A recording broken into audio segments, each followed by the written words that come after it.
Good morning. We'll call the meeting to order for the day. First item on our agenda is approval of today's agenda. Move approval. Second. Motion and a second to approve today's agenda. All in favor signify by saying aye. Aye. Opposed, same sign. Motion carries. We have a few employee recognitions this morning. First one is Chris McCarthy.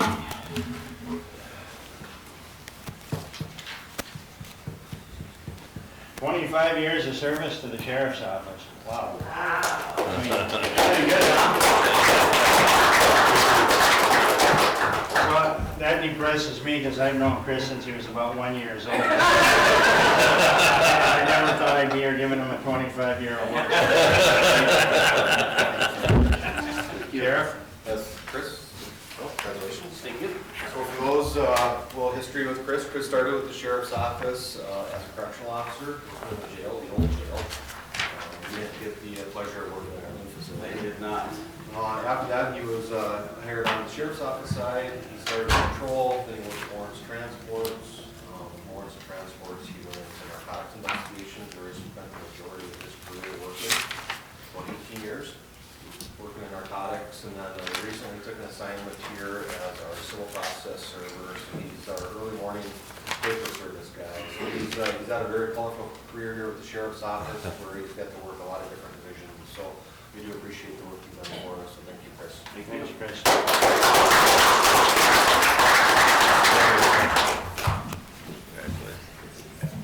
Next is Lydia Schreiner.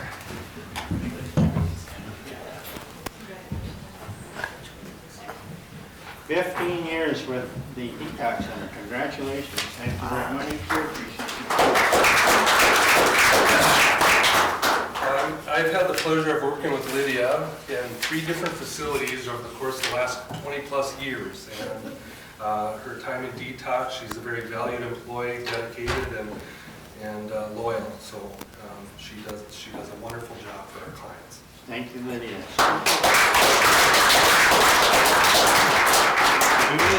Julie Clyer, Social Services. 15 years of service for Social Services. Thank you, Julie. We truly appreciate it. Julie started out in child protection and worked in that department for 7 years. In the last 8 years, I have that backwards. 8 years in CP. Last 7 years, she's been in licensing. She's one of our family child care licensors, as well as the corporate child foster care program, and she's a very valued employee. She spends a lot of time dedicating herself to building a rapport with her providers and making sure that things go smoothly in the licensing world. Thank you.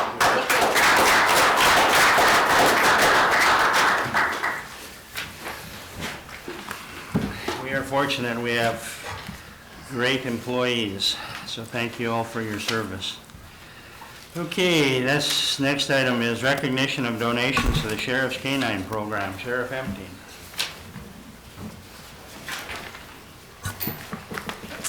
Morning, Mark. Morning. You might have citizens to. Oh, I'm sorry. Yeah, I guess I did have, I'm moving along too fast here. Citizens to be heard. Wait, are there any citizens that want to be heard on any item that is not on today's agenda? Seeing none, we'll move on. Approving of payment of bills and vouchers. Move to approve. Second. Motion to pay the bills in a second. All in favor signify by saying aye. Aye. Opposed, same sign. Motion carries. Approval of minutes from the November 26th and December 3rd meetings. Move approval. Second. Motion and a second to approve the minutes from November 26th and December 3rd. All in favor signify by saying aye. Aye. Opposed, same sign. Motion carries. Okay, Sheriff, now. Come on back up. So good morning. Thanks for having me today. As you're aware, starting in June, we started receiving donations for our canine program as we wanted to add a second canine to the Sheriff's Office. We put it out there to the public of what we were doing and what our goal was and what we wanted to accomplish, and we have received some overwhelming support from our community. It's taken us a short 5.5 months to receive the goal, and actually we went over our goal thanks to a lot of the local businesses, Lions Clubs, fire departments. There was a young man in Sabin that did a lemonade stand that he donated half of his earnings to the sheriff's office canine. That also caused other people to see that and what he was doing, so they wanted to donate as well. So we've had some overwhelming support. I know that there's other funds that are going to be coming in as well that we have not received yet. And one thing that is not on our list is we did get a squad kennel for the car donated to us as well from a salvage company in Big Lake. They had received a squad car there off salvage that had no damage to the canine kennel itself, and it's the exact same kennel we were going to buy. So knowing the chief in Big Lake, he reached out and said, I got a kennel for you if you want it. And we gladly took it and drove down there and picked it up. So it worked very well. As you can see from the total there, if you include that kennel, we're about $40,000, and our goal was 30. So we've done very well. We have great community support. We've already started with the process. The handler was selected. That's going to be Deputy Sam Grambois. His squad is now at Code 4 Services getting the canine kennel put in. We will get the dog January 6th. Thought the school was going to be the end of January, but it turns out it is going to be pushed back a little bit towards the first part of March. So he's going to have some time to bond with the dog prior to going to the training. So wanted to recognize our local businesses, Lions Clubs, fire departments, just our community in general, just because they have treated us very well through this entire process. Thank you. Any comments for the sheriff? It's excellent, yeah, this is great news, and it's great to have this kind of community support for your program, so, yeah, we're very pleased. Good work. Thank you. Thank you. Nicely done, thank you. Thank you. Okay, next item on our agenda is discussion regarding refugee resettlement program and executive order. Steve. Good morning, Mr. Chair, members of the commission. Good morning. On September 26th of 2019, President Trump issued Executive Order 13888. This executive order applies to individuals arriving through the U.S. Refugee Admissions Program. What this executive order did is it requires both state and local governments to provide written consent to the federal government, which allows refugees to be resettled within their state or locality. On November 6th of 19, the U.S. Department of State and Health and Human Services issued guidance to resettlement affiliates in each state, requiring them to requiring them to collect the written consents from the county and local governments. In Minnesota, we have 5 local resettlements. It's part of your packet with the names and information, contact information: Lutheran Social Services of Minnesota, Catholic Charities of Southern Minnesota, Arrive Ministries, Minnesota Council of Churches, and the International Institute of Minnesota. While this executive order goes into effect on June 1st, these local resettlement agencies have to submit their placement strategies, which dictates their funding for the upcoming year, by January 31st of 2020. It's important to understand that if Clay County were to determine that they would not provide consent before this date, or we would not act on this executive order, that refugees would not be considered for placement and we would be opting out. It doesn't automatically opt in. It's also important to understand if this board determines that we're going to consent, that the initial placement only relates, that the consent only relates to the initial placement. After that placement, refugees have the right to travel or relocate to any community they wish, but federal funding would not follow unless there's consent that is given. On December 13th of 19, Governor Walz notified the President and Secretary of State that Minnesota is open for business, it said, and our inn is not full. And so they provided insight to accept consent for Minnesota. I think it's important for our citizens to understand when we talk about who's coming under this program. Refugees here are people who have been forced to flee their home countries due to violence or persecution based on their religion, race, nationality, political opinion, or membership in a particular social group. And they're unable to return because their home government are either unable or unwilling to protect them. Resettlement from these countries are seen as a last resort and are only utilized after all alternatives have been exhausted. Each year, the federal government determines how many people will be allowed through this program. People selected to be resettled go through programs vetted through 8 federal agencies, including the FBI, Department of Homeland Security, Department of State, to name a few. These agencies conduct over 20 different background assessments, and once they're cleared, they have legal permanent status in the United States, authorized to work immediately upon arrival, and have pathways to citizenship within 5 years. In Minnesota, the Minnesota Department of Human Services has oversight of the resettlement offices. This office is 100% federally funded. We are a state where no state dollars are expended through refugee resettlement. Over the last few weeks, I worked with Rachel King, the state refugee coordinator, and AMC has taken a role in getting counties the necessary information to make the best decision given the short period of time we've been given. Just for a little bit of interest in Minnesota, 25 of our 87 counties have had refugees settled in their counties, encompassing nearly 70 cities. 70% of all placements through this program are women and children.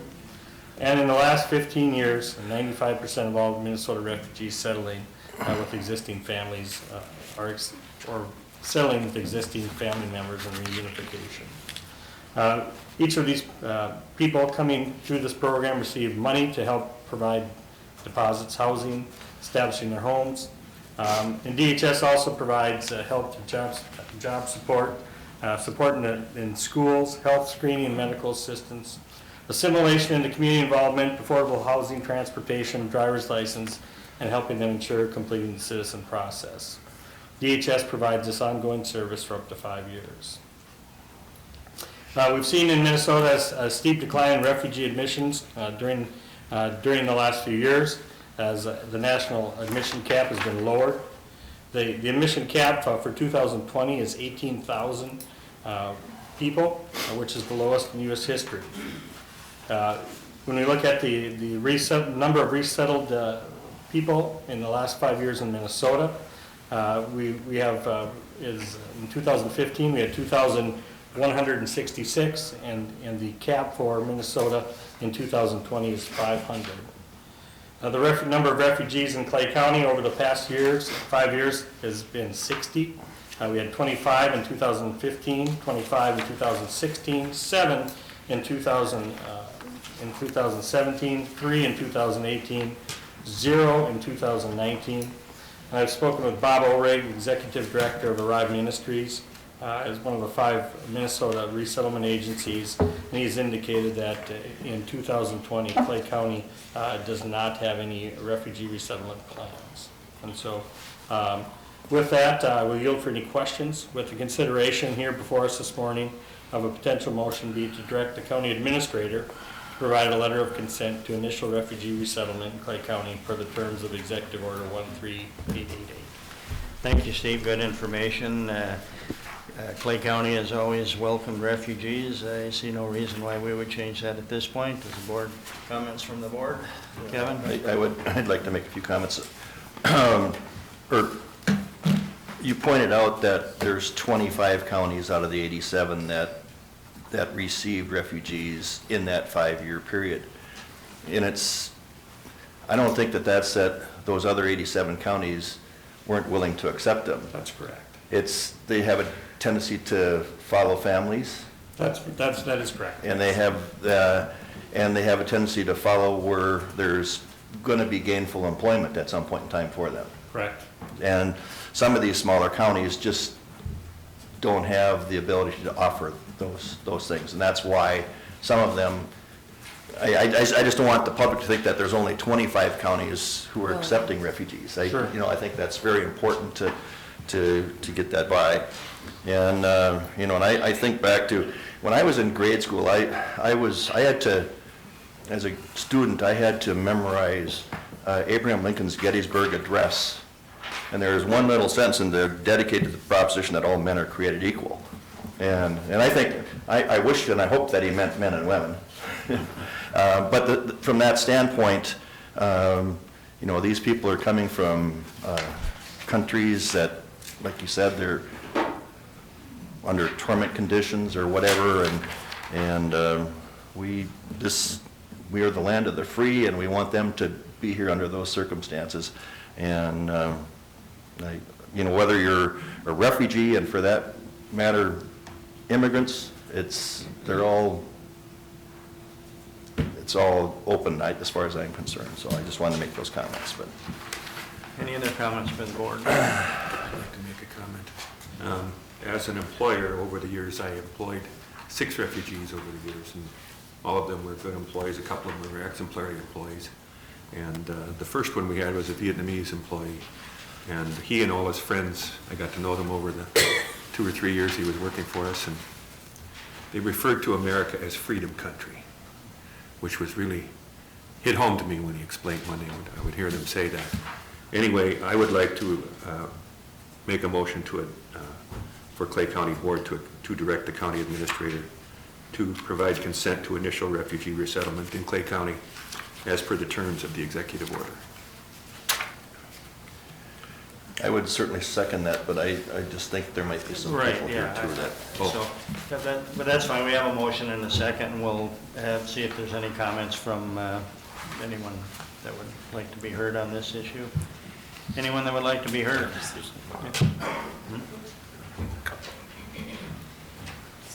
Please state your name and...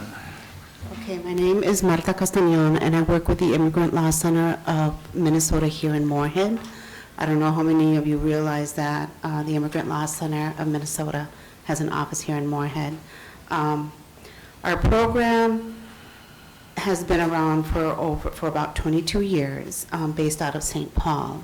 In 2015, the executive director was seeing a lot of calls coming from Northwest Minnesota and decided to open an office here in Moorhead. And I'm located over where Legal Services of Northwest Minnesota is at. So I am not an attorney, I'm not an immigration attorney, I'm what they call a USCIS accredited representative. So I assist applicants in filing their applications for citizenship, renewing their green card, a number of other immigration applications.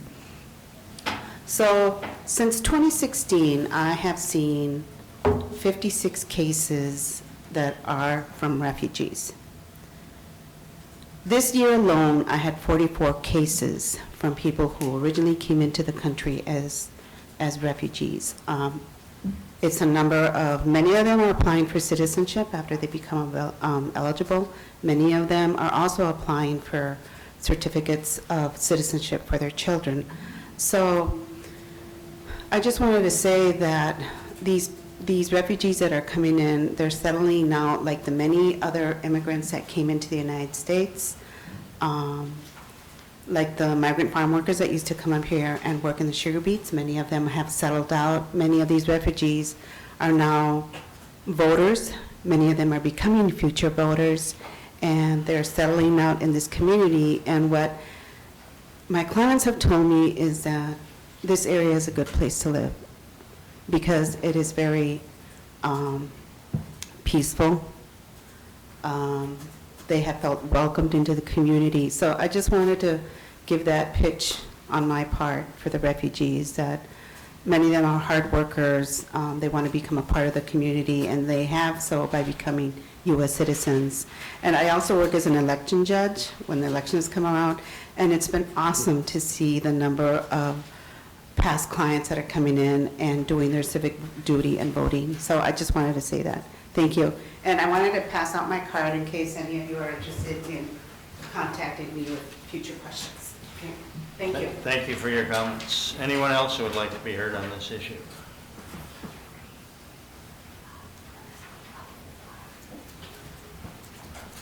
Good morning. Good morning.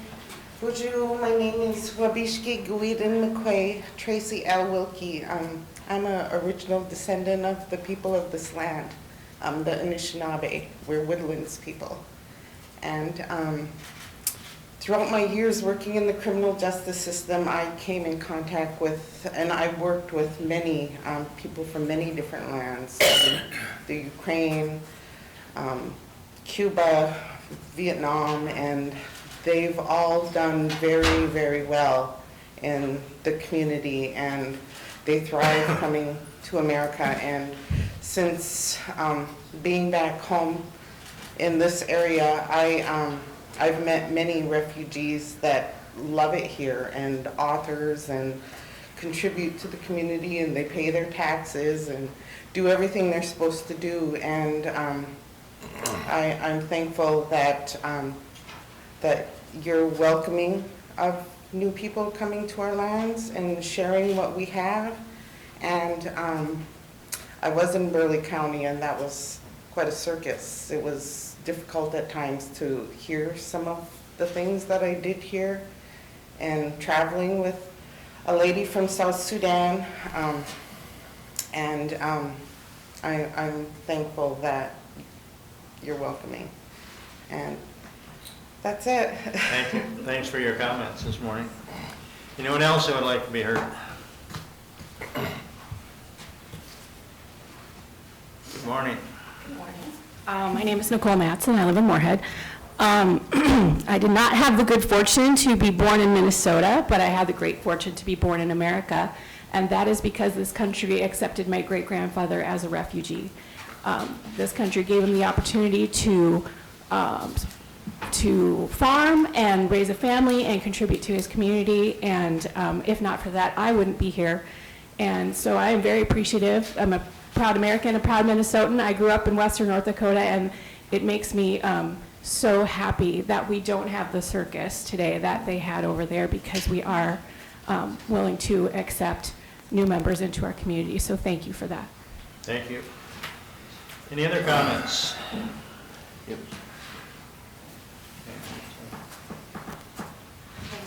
Yeah, the first came out too. Well, I kind of have the same comments that Nicole had. Well over 100 years ago, my great-grandma came across on a boat and didn't speak any English, and a lot of us are descendants of immigrants. And so while those people, while my ancestors didn't come from war-torn countries, I think it's amazing that this country gave my family the opportunity to thrive and succeed, and now my children go to school with people that were from some of these countries. And so, getting worked up. I know that's a surprise for all of you. I'm quite proud of this board today. I think it's important to note that 70%, as you said, of these people are women and children, and that they're immediately cleared also to seek gainful employment. And we are at countless meetings during the year with different companies and groups that are looking for great workforce. And these people are seeking a better life. They are willing and ready to work, and I will not be the person that stands in the way of that. Thank you. Kevin, you had another? Yeah, two more comments. One, I think if we're talking about past history, and thank you for whoever spoke about your great-grandfather coming here. I don't have to go back that far. I can go to my mother. My mother came here from another country, and she came here and she worked in the Fargo-Moorhead area in the Vogel Law Firm for 49 years. And the difference with my mother, for whatever reason that I never was able to get out of her, she chose not to become a U.S. citizen, but she was here under the green card. But she worked here her entire life. She earned her income. She filed United States income tax returns, paid her taxes, and she retired with Social Security. And I'm very proud of my mother for being here and doing that. I do want to say that in this process, with refugees and immigrants, it does come with challenges. And you know, but fortunately in our communities, we work together. We hear of the challenges about the English language barriers that they have in our school systems. And those are challenges, and when we have those people, those things come up. But the nice thing about Moorhead, Minnesota and Clay County, we work through those, and we work together collaboratively to do those. And I agree today. I think it's a proud day here in Clay County that you know, we're accepting people to come here and live. And we got plenty of work for them too, by the way. come here, so. Frank, you had a comment? Yeah. Well, just so many times when people come over, we want them to change, you gotta go the American way, you know, dress like we do, eat and all that stuff, speak like we do. But when I go back to my hometown, we still talk German, so. So it's, you know, sometimes it's tough to give up your stuff, you know, and there's nothing wrong with not giving it up, so. I'm still proud of it, so, very good. Thank you. Any other comments? Hearing none, we have a motion from Commissioner Haney and a second from Commissioner Campbell to approve this. All in favor of the motion, signify by saying aye. Aye. Opposed, same sign, motion carries. Okay, thank you. We will move on to our next item, which is a request for approval to fill vacancy for full-time deputy auditor. Lori. Good morning. Good morning. I did have a resignation in my motor vehicle, a long-term employee, retirement, actually. So I'm just looking for permission to fill that position, as well as backfill if necessary. And you want to start on December 31st, right? Yeah, I would like to. I'd like to. But Vote to deny. I'll make a motion to approve the request with the start date of no sooner than January 1st. Motion and a second to approve the request. Any further discussion? Hearing none, all in favor signify by saying aye. Aye. Opposed, same sign, motion carries. thank you very Thanks, much. Lori. Thanks. Budget discussion and consideration to adopt the final levy for 2020. Steve and Lori, good morning. Good morning again, Mr. Chair, Commissioners. As you recall, back on December 6th, we held our Truth and Taxation meeting. During that budget presentation was the culmination of the work. It started out with our department heads back in May on evaluations between Lori and the county administrator, and then finally presentations before this board. Multiple revisions were made after receiving additional directions from this board, and ultimately we settled on the budgets and levy that before you this morning. At the TNT meeting, we had a number of citizens who came forward and expressed concerns with their property valuations. These impacts evaluations on their taxes, and which ultimately was tied to the proposed 2020 levy and budget. Certainly appreciate their feedback, as this board understands the importance of being excellent stewards of their citizens' tax dollars. Would just for citizens' standpoint, just remind them that there is another avenue for them to deal with the valuations. And this process starts back in March when the tax statements come out. In April, citizens have the ability to go to their local meetings to express concerns with their valuations.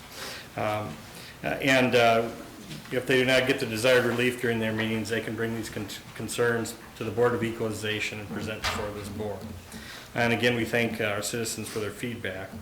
At the end of the TNT meeting, the board asked Lori to bring forth a resolution for final consideration and potential approval. And so today we have two items seeking approval. Number one, the 2020 budget, which for 2020 is $95,542,251.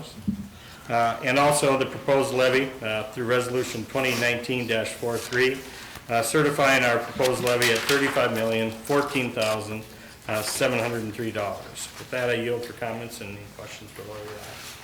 Questions?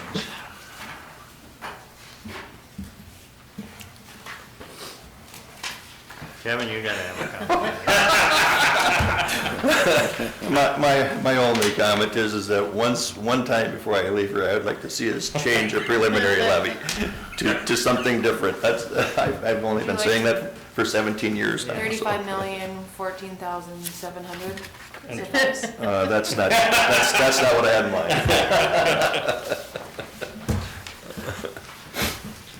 It just seems odd to me that we do something that's done in early September, that's going into the next year, and even between September and December, we have so many things come up that we somehow fit in to the next budget. And in reality, I'm not, maybe it should be higher than our preliminary budget, maybe it should be lower. I prefer lower, but it just seems odd that we got it so perfect in September that we don't need to do anything with it in December. That's my comments. Because of the good work, Lori, I'll Yeah. vote to adopt 2020 budget. I will second it. Motion by Commissioner Rowe, second by Commissioner Campbell to approve. Any further discussion? Just a note for those who may be watching, we have scrutinized this. This has really been something that, I know it appears today that we're just going through it quickly, but we've had subcommittees and countless meetings upon meetings to be as careful with people's dollars as possible. And so I just want the public to know that. We spend a half a year, you know, continuously going over this, so it's not Well, made. from June to September. It's not made in haste, so, yeah, well, yeah. Okay, we have a motion and a second. Any further discussion?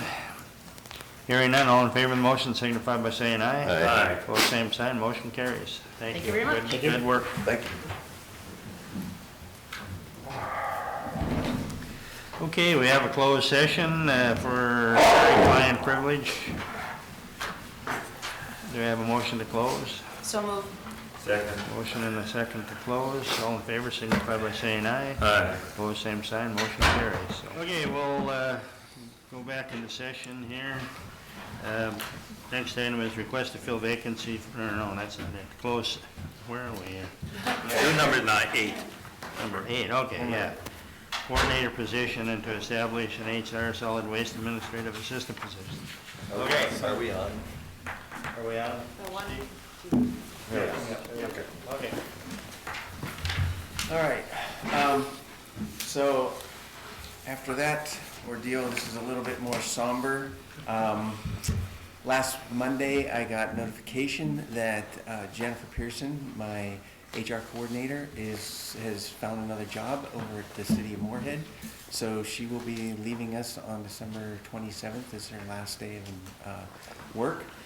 And so after 9 years of working with her, it's been a true joy and pleasure. She's going to be greatly missed. And so the inevitable has to come around that I have to replace her. And so that's what I'm asking for today. There will be a payout, but with the savings and everything, we're looking at about a $14,000 savings for next year. Of course, I would hire next year, but I would like to start advertising right away. Okay, we have the request from the board's wishes. Move to approve. Second. Motion and second to approve. Any further discussion? Hearing none, all in favor signify by saying aye. Aye. Opposed, same sign, motion carries. The other thing that goes along with that is that Melissa will be still there. As you know, during the market study, she was bumped up to a grade 14, and what I'd like to do is change her title to HR generalist, which is what she's doing now, if that's okay with everybody. The second thing is involves. Well, we should probably talk really quick about that. Okay.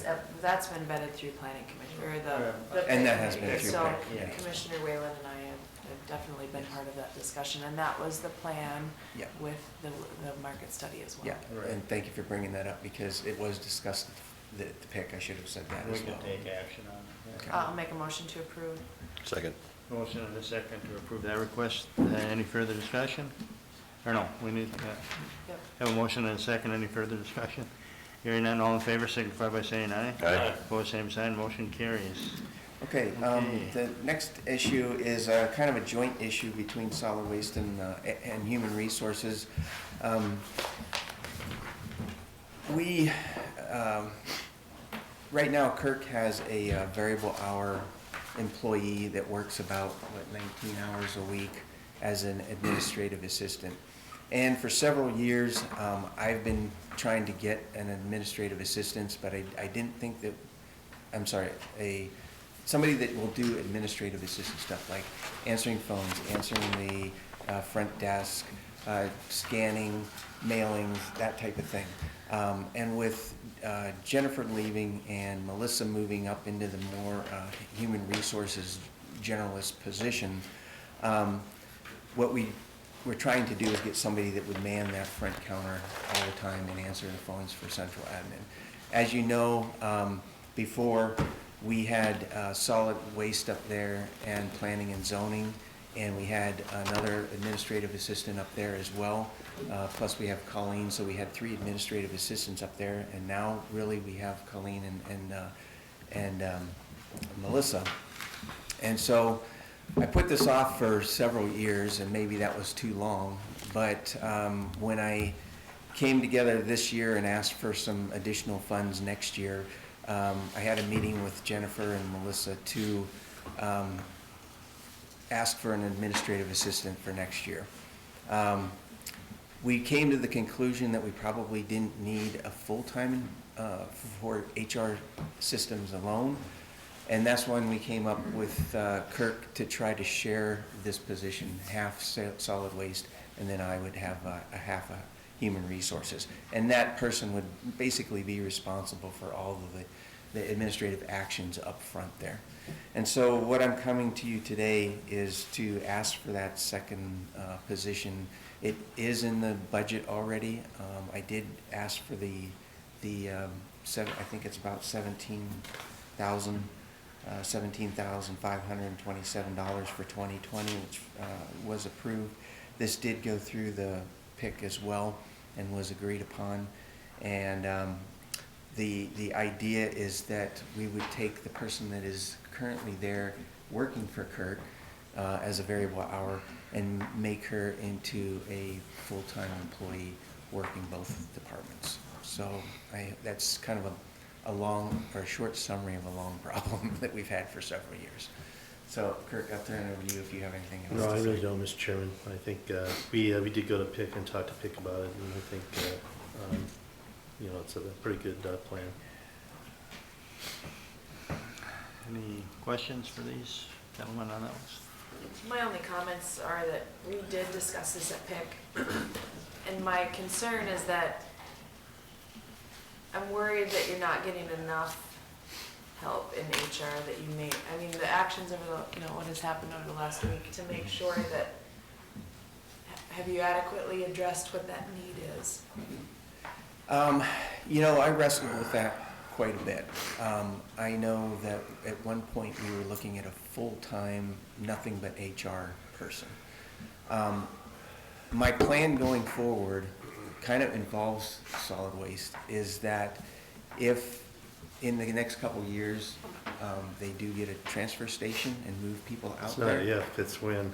Okay, if and when, and how long, then that admin assistant that we're looking at hiring now would most likely go with solid waste out to the transfer station, and that's when I would probably really consider looking at hiring another full-time human resources. So within, I'm kind of basing it on, I don't think I need a full-time employee right now, but I think in the next couple of years, I had some stats which were actually kind of staggering to me when I looked at it, is that I pulled the numbers from 2010. We had 469 employees, and in 2019 we have 569. That's a difference of 100 people that we've hired in the last 9 years. In 2010 we hired 69 people. This year we've hired 159 alone. We've had 70 terminations in 2010. We've had 120 so far this year, and we're only talking the 9 years difference. And jobs postings, less social services, in 2010 we had 30. This year alone we've had 91. So HR is definitely expanding, no doubt about it. And I think with the help of just the basic administrative stuff of scanning, if you go to Melissa's desk, she has scanning piles that are this big. And so we need to get somebody then who will just do administrative stuff for us, free up Melissa and Jennifer, or Jennifer's replacement, to do some of the things that they're doing now.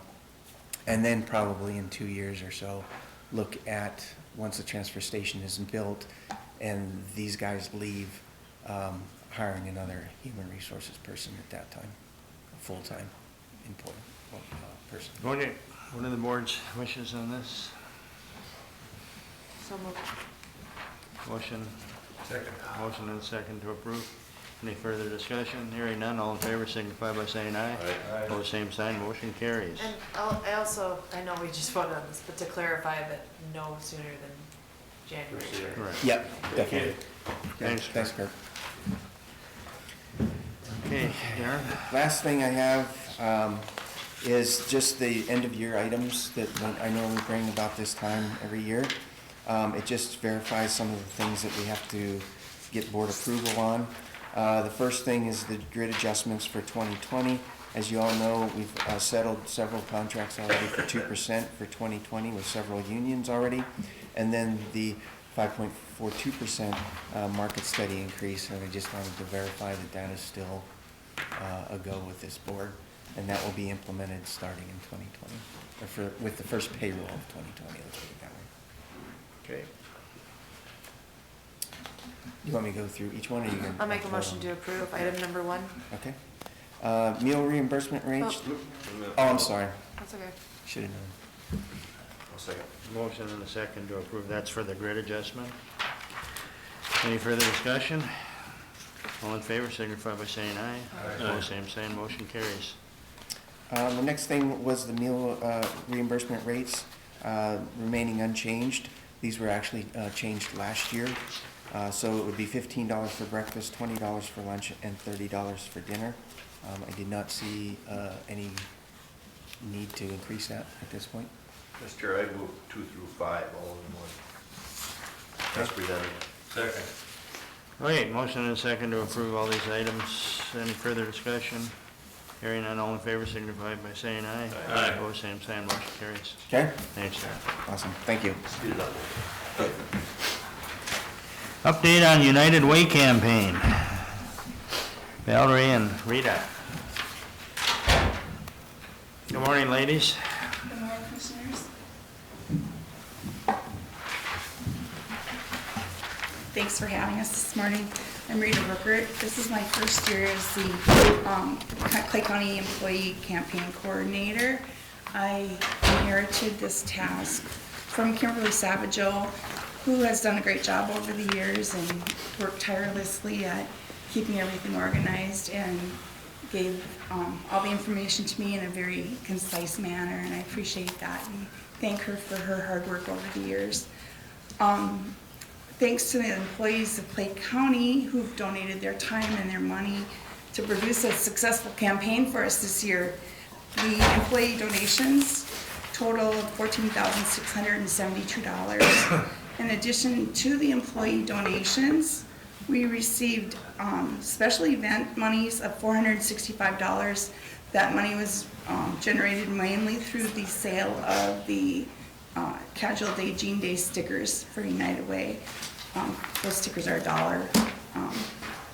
And then in addition to the jean stickers, there was a media sale where employees donated books, movies, and music, and then those were sold. Tracy Bedford, she worked hard on that campaign for the media sale, and that sale generated $122. So the combined efforts of our employees this year for our United Way campaign brought a total of $15,259. I'd like to introduce Valerie Fechner from United Way. She's a resource development manager, and she's going to share a little bit about our campaign efforts. Thank you so much for having me here today. As you can see, the profile report in front of you kind of just gives a breakdown of this year's campaign total in comparison to last year's, and so it is a pleasure to report that the campaign was up about $3,000 from last year specifically, and so Rita has done just an incredible job getting the word out to all of the departments in Clay County and communicating with everybody to get information out and then to gather the dollars in. So we are just so grateful for her work and for the partnership that we have with Clay County. We are grateful for all of your support. So thank you so much for that. I just want to give a little overview of what United Way has been up to in Clay County. We are still hard at work activating resources to address and solve complex issues here in the community. And our goal is to create lasting social change for families and children in Clay County as well as in Cass County. And so just want to highlight a couple programs that are serving Clay County specifically. So we have 4 areas that we focus on, our 4 bold goals. And the first of those bold goals is to reduce hunger and homelessness. And specifically in Clay County, a couple things that have been going on is our partnership with the Dorothy Day Food Pantry as well as the Reach Food Pantry, getting food out to residents of Clay County, serving thousands of families and individuals. And also our partnership with CAPLP with their supportive housing program, serving specifically residents in Clay County with housing services. Our second bold goal area that we focus on is preparing kids to succeed. So every year United Way does a school supply drive, and this year I guess it was 990 students in Clay County received backpacks and school supplies from United Way. So 990 of the students in Moorhead Public Schools as well as the surrounding school districts received those supplies and backpacks. So that is really wonderful. We're happy to be able to serve the Clay County community. And then our third bold goal is helping people be independent. And so along with that, our partnership with CAPLP, serving seniors in the community, getting resources out to them so that they can remain independent in their homes as they age. So we're proud to partner with CAPLP on that bold goal initiative. And then lastly, bold goal number 4 is lifting families out of poverty. And so as part of this initiative, we focus on workforce development. So we are working with the Ishara Project as well as with CAPLP to get low-income individuals training and certifications, education, so that they can make career advancements that will create a better life for themselves and for their families and for our workforce, having more people in the workforce. So those are some initiatives that we're working on that are affecting specifically Clay County. Just want to say thanks again. We are so proud to partner with Clay County and proud to receive support from all of you as well. So. Thank you. Thank you. Any questions for these ladies? Valerie, Rita, thanks. Great work. Appreciate it. Thank you. Very good work. Okay, James. Good morning, James. Morning, Mr. Chair, members of the board. Go for it. You got a list there, it looks like. All right, Christmas yeah, list. I got a Christmas list here for you. The first item that I have is requesting permission to split the juvenile counselor position into 2 distinct positions. This is something that I ran through PIC already, and basically what I'm doing is separating out the duties.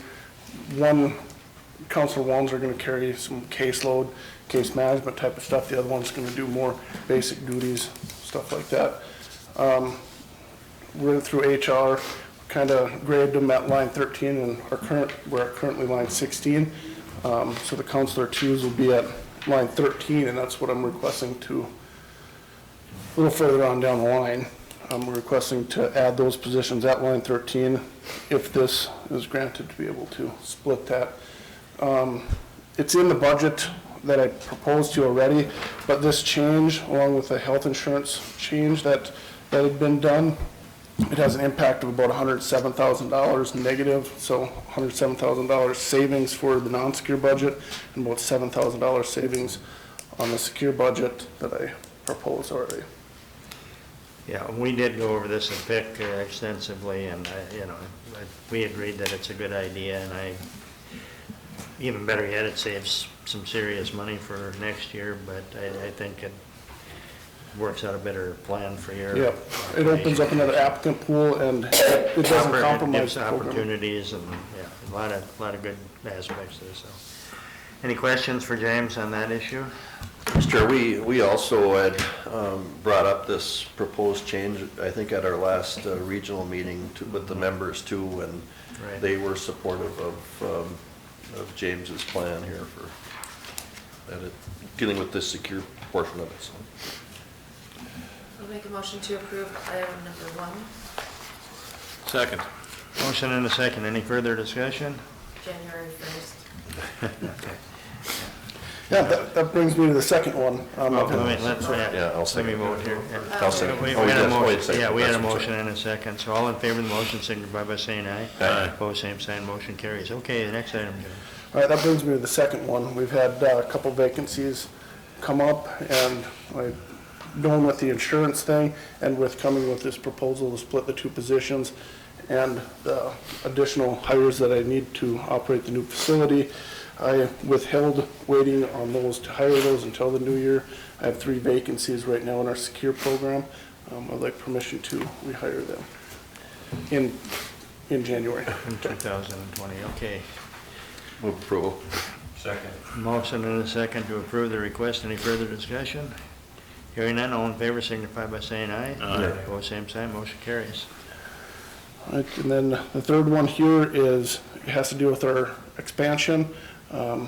We're not just increasing beds, increasing kids, we're actually increasing a lot of programming.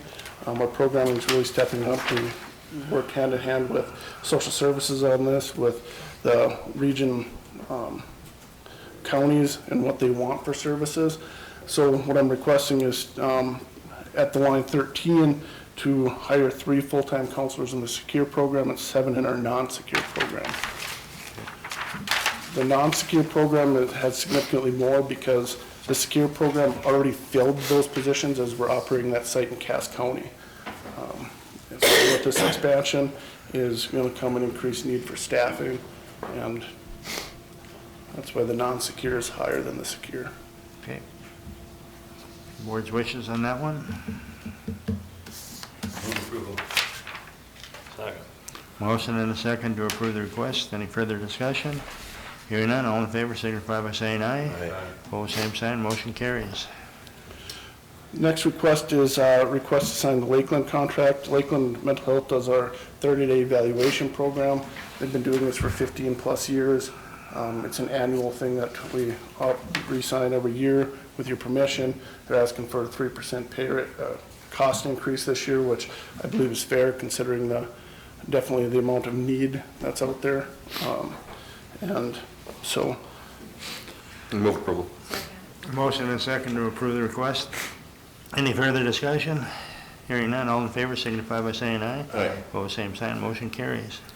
The next agenda item is one that went through the advisory board already, and they approved that, but it's for a specific kind of therapist, a trauma-focused cognitive behavioral therapist. Right now, I put out an RFP. LSS was the only one that could guarantee me a TFCBT certified therapist that can start January 1 and can take on the caseload. We are the only secure program in the state that offers this, and one of the few in the country that offer this type of programming. The TFCBT goes hand in hand with the type of programming and the modeling we do at the juvenile center, and so far it's been very successful and it's been in high demand. That's why we're full, is because we do an effective job, and our counselors are very well, and we're quite satisfied with the work that is being done. So I would request permission to accept LSS's proposal. I'll move to approve the proposal. Motion and a second. Any further discussion? Hearing none, all in favor signify by saying aye. Aye. Opposed, same sign, motion carries. And the last agenda item is approval to sign the annual cooperative service agreement for the West Central Regional Juvenile Center. Again, find the actual budget.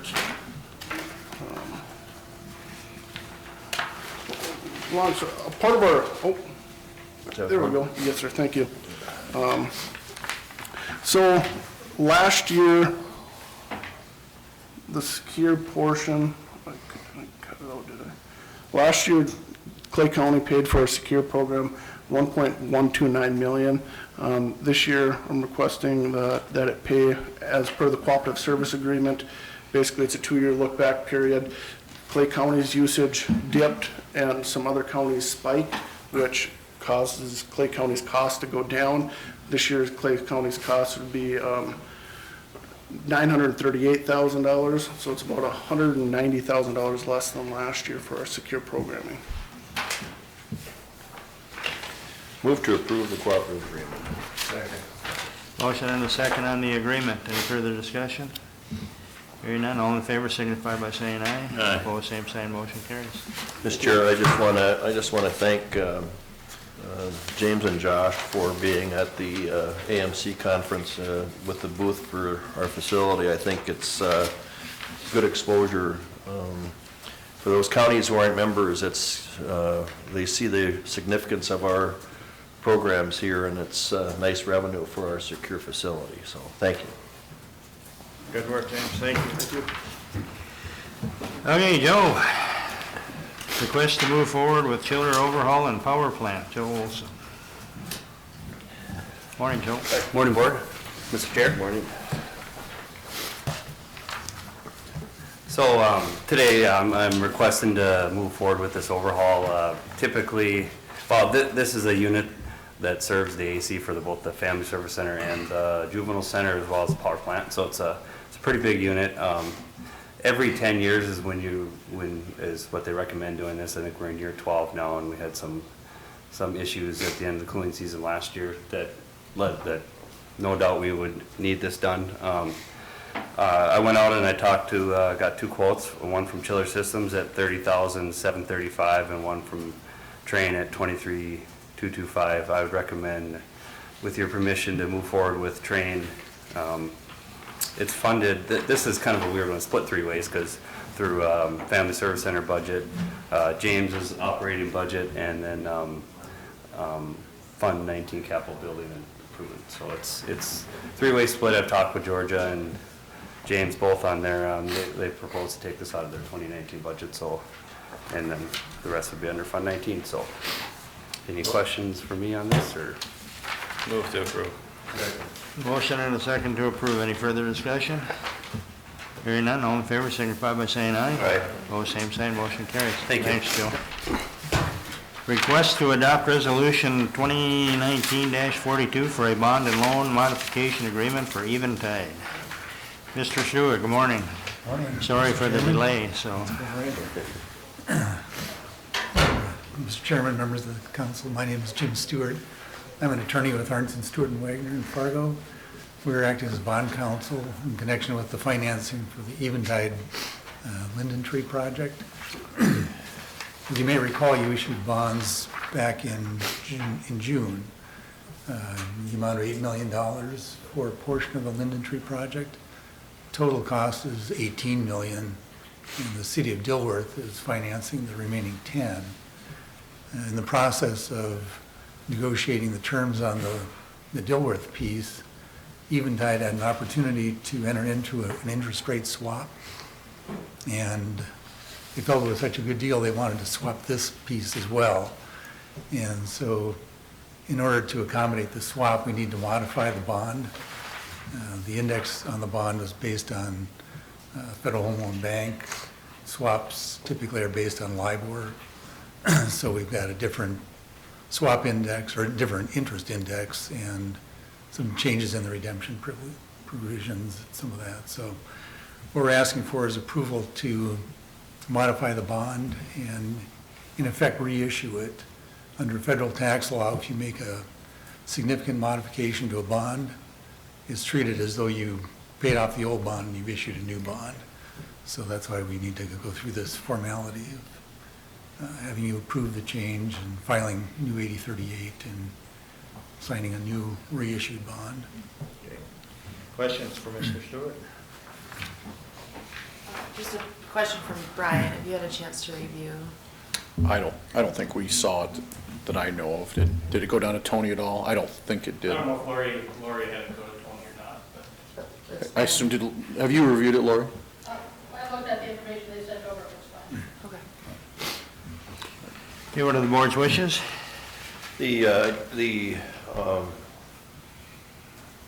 Ultimately, the security that Clay County has remains the same. Okay, that's anytime you're dealing with that, it's important to. The county has no liability Right. for any payments. Right. You kept referring to Dilworth being the Eventide. What's the involvement with Dilworth there? So the total project cost is $18 million, and the bank that's buying the bonds wants them designated as bank qualified. So there's a cap that you can't do more than 10 million bank qualified.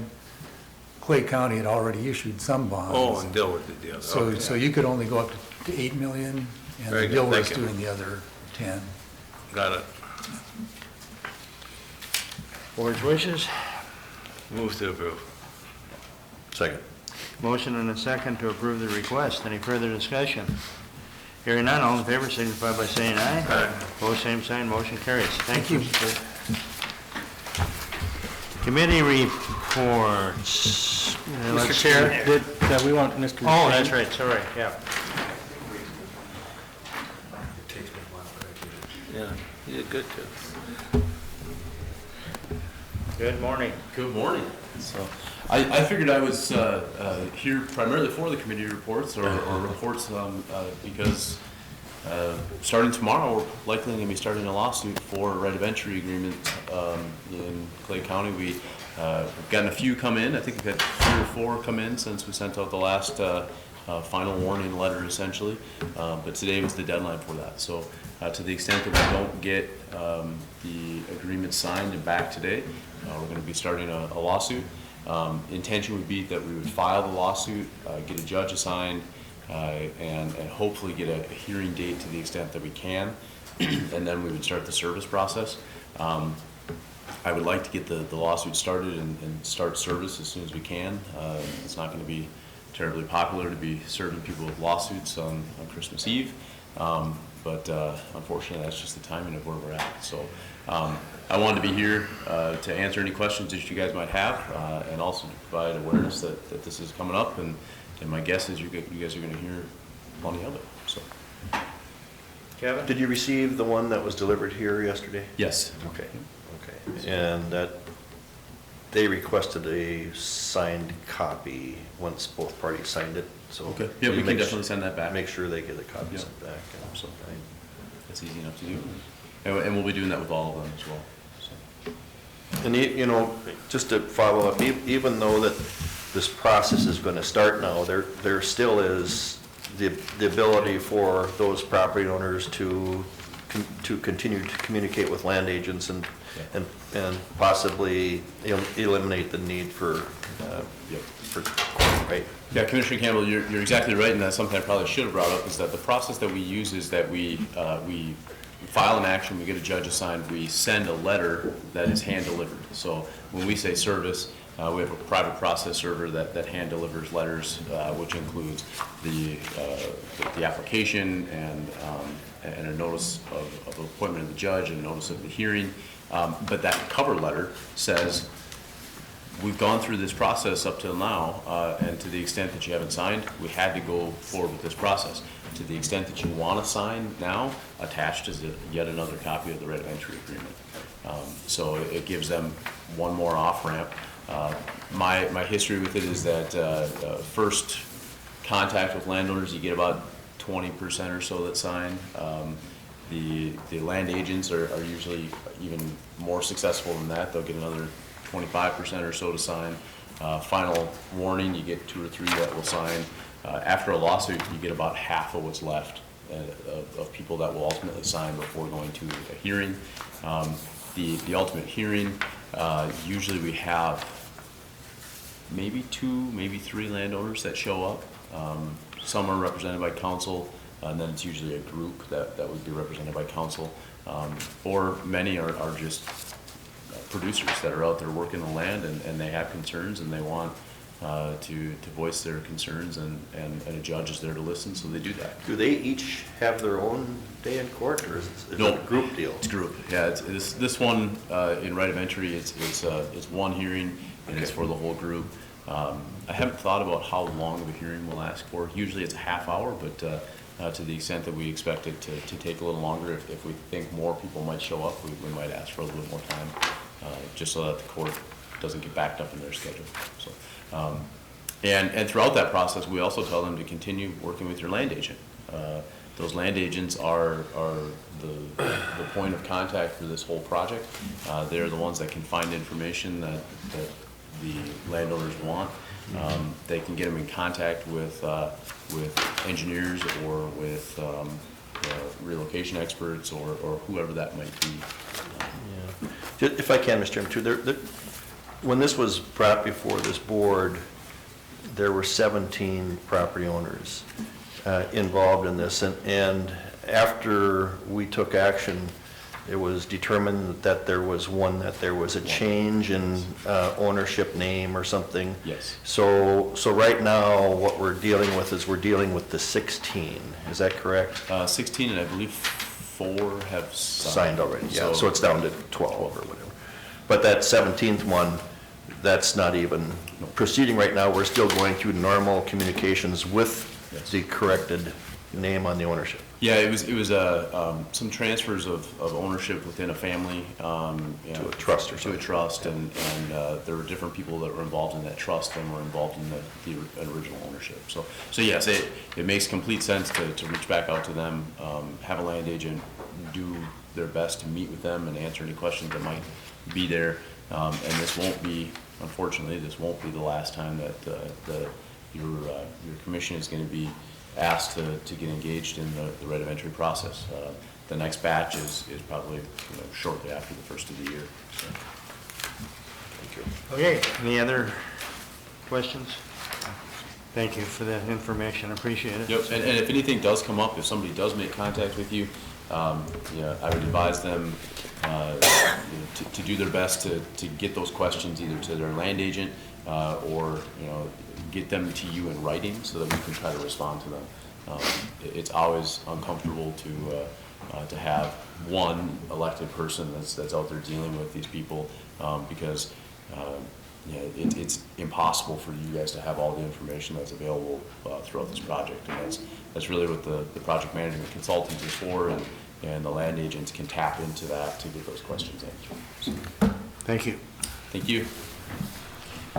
Okay, committee reports, quickly. Thank you. Way behind. Both Commissioner Whalen and I had the PIC committee that's already been reported on based on the actions.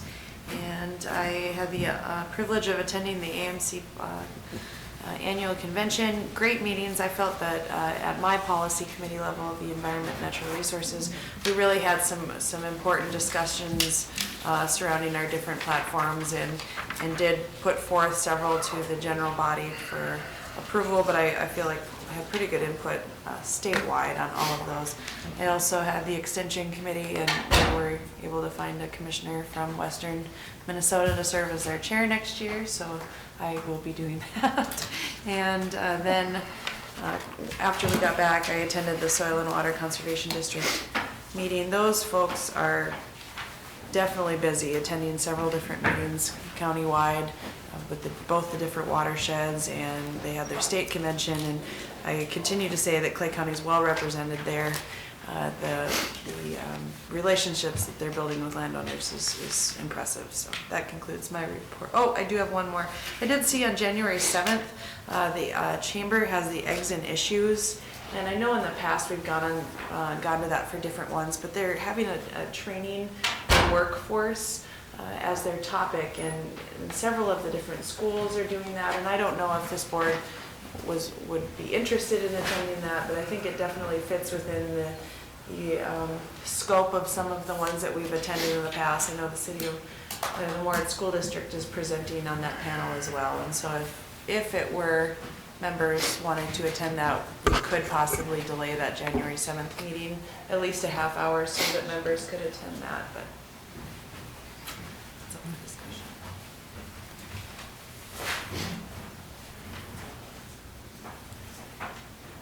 Maybe? You done? Well, I posed a question, I guess, if this board wanted to possibly attend that eggs and issues, if they felt that was worthwhile, we could delay the January 7th meeting at least a half an hour. I looked at that meeting too, and I don't know, I guess I wasn't really interested Okay, in wanting to that's do it fine. yet. But, I mean, if others want to go, I don't have no problem moving the meeting. Going to be a lot of those meetings coming up with that theme involved. I think it's going to be at our intergovernmental retreat too, I think so. Okay, Jenny, you done? Yep. Kevin? All right, going back on the 5th, we had the Clay County Joint Powers. I don't think we have a meeting since then, so I did attend that, and it was pretty much talking about the upcoming intergovernmental retreat. Then the 8th through the 11th was the AMC policy conferences and year-end. We chose our platform, and I agree with Commissioner Mullerjo, the policy committee meetings were good. And then on the 12th, when you came back here, we had a SWAC meeting, a Solid Waste Advisory Committee meeting. And we heard a presentation from Concordia students regarding apartment recycling and how we can, they're proposing ways to improve recycling in apartments. We had a little discussion a presentation from Matt in the planning department regarding the Riverton landfill site. And, he just talked about how your lands committee has been reviewing that. Okay.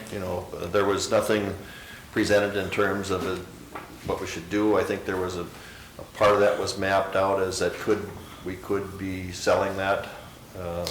No decision or no action was asked for there. Maybe survey it off. Yeah.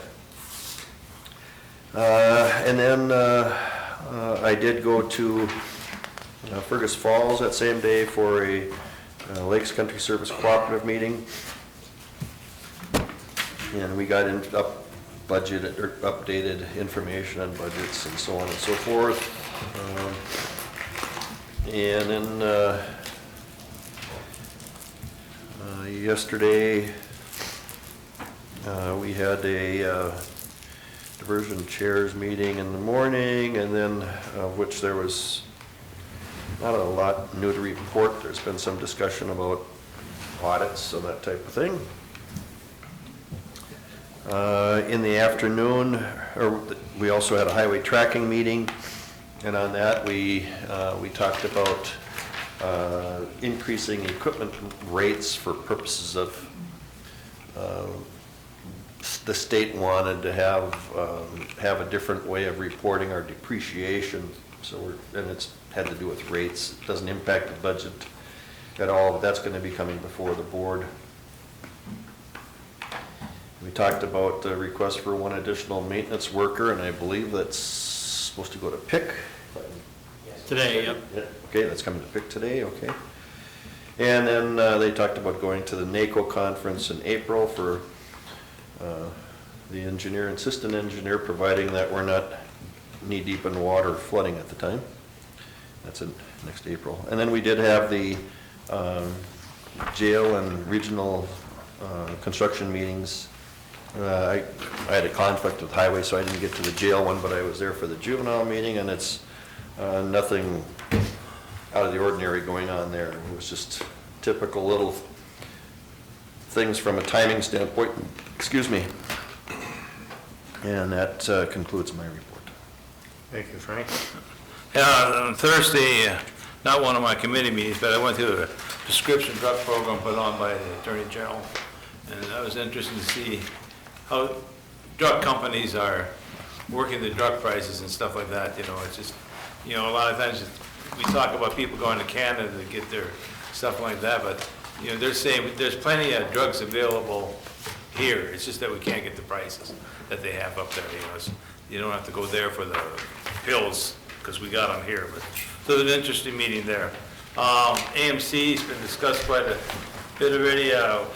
We had the MRC Board of Directors, meeting and MRC, just general stuff that we covered there, that AMC, a lot of times, it's a duplication sometimes, I think, of the meetings of MRC and AMC, but they were interesting, good speaker. Steve Gottwald was still talking about the county-based purchasing that he thinks we got to do a better job on. Some of the workshops I went to, the Rural Narrative by Ben Winchester, I don't know if you ever get a chance to listen to that guy. He really gives a good perspective on rural communities. He says people moving into rural communities really don't move there for the jobs. They move there because they want to get back home where they grew up or something like that. And he was talking about different things that rural communities can do to get people to move to them. Like you come there to the gas station to fill up gas and ask what's going on here in town, and gas station attendant says, nothing really, so there's nothing going on in our town, you know. That's pretty much turns people off sometimes, so he was pretty much talking about how to get the people in the rural community involved in getting people to live there. I went to a class of comp maintenance and put on by David Brown, who did our thing, and they sort of recommended doing it yearly, so I don't know if we're going to go that far, but that was their recommendations. And the MCIT Intergovernment Trust that Grant and I went to, I think they pretty much said that I think they had some problems with they're not being supported by some insurance. I don't know if we're going to get as much money from them this year as we used to. I don't know if we've got a report yet how much we're getting. I can have that report for you. Yeah, they're having issues with the reinsurance companies. Yeah. Yeah. Okay. Okay. And that, like I said, the whole conference, I really appreciate it. It was a good speaker, good topics.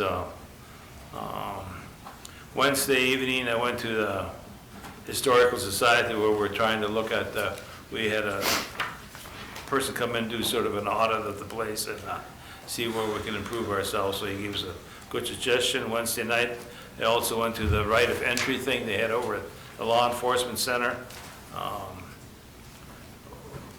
I thought that meeting went well. They gave presentations on what they're planning on doing, what kind of digging they're planning on doing, what kind of work they're going to do, and I don't think there was anybody there that really had conflicts. I guess there was one person there that had some questions on it, you know, but not that they're really objecting to it. They just want to know what's going to happen and stuff like that. So that was a good session. Thursday morning, University of Minnesota put on a thing on land rent for farmers in Clay County, so I went to that, and that was interesting stuff and what they should do to how to figure out their land rent and stuff like that. So good thing for the University of Minnesota to put on. Monday highway tracking, Kevin's already talked about that, and last night we went to the Veterans volunteer dinner that they had at the Legion, and good representation there, and was thankful for all the volunteers that work with the Veterans Group. Those are my needs. Thanks, Tim. Thank you. On December 4th, I attended the Northwest Emergency Communications Board meeting along with Commissioner Whalen. We heard a system administration report from Brian Zastapel, grant updates current on training, equipment planning, and 2 new grants being applied for, call handling and GIS, Geographic Information Systems. We talked about the attendance policy, bylaws were updated, and we talked about the Clay County participation plan. The amendment requested an increase of armor radios from 750 to 840, which gives us 3 years of growth. This request was granted by both the RAC and the RECB. Discussion of possible training for 9/11 dispatchers at the Northland Tech took place in Thief River Falls. Difficulties abound in this field. It takes 6 months to train them, and every county has a different system. And once trained, they're likely to quit once they realize the stress of being the actual front line of first responders, but being regarded and paid as clerical staff instead. Then on Wednesday, I attended the City of Moorhead Planning. We approved the 2020 to 2024 5-year capital improvement projects.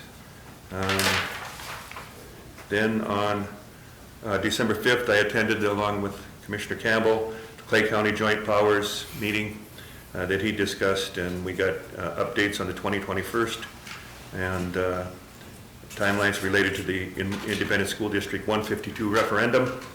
And we also discussed the upcoming county retreat at the end of January, which will be focused on workforce issues. Then later that day, I attended the Children's Mental Health meeting with the presentation by Michelle from the Clay County Social Services regarding children's mental health services budgeting for 2020. Out-of-home placements are back up now due to surging meth use as opioids become harder to obtain.